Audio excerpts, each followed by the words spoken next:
2 Samuel chapter 4, the assassination of Ish-bosheth. When Saul's son Ish-bosheth heard that Abner had died in Hebron, his courage failed, and all Israel was dismayed.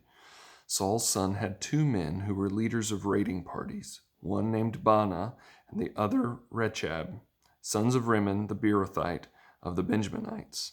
Beeroth is also considered part of Benjamin, and the Beerothites fled to Gittim and still live there as foreigners to this very day. Saul's son Jonathan had a son whose feet were crippled. He was 5 years old when the report about Saul and Jonathan came from Jezreel.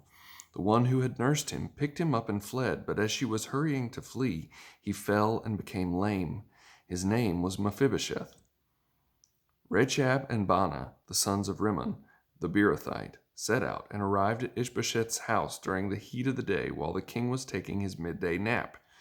They entered the interior of the house as if to get wheat and stabbed him in the stomach.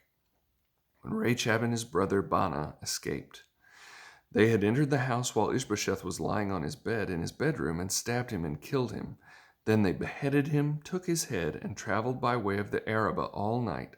They brought Ish-bosheth's head to David at Hebron and said to the king, "Here's the head of Ish-bosheth, son of Saul, your enemy who intended to take your life. Today the Lord has granted vengeance to my lord the king against Saul and his offspring." But David answered Rechab and his brother Baanah, sons of Rimmon the Beerothite, "As the Lord lives, the one who has redeemed my life from every distress, when the person told me, 'Look, Saul is dead,' he thought he was a bearer of good news. But I seized him and put him to death at Ziklag. That was my reward to him for his news. How much more when wicked men kill a righteous man in his own house on his own bed? So now should I not require his blood from your hands and wipe you off the earth?"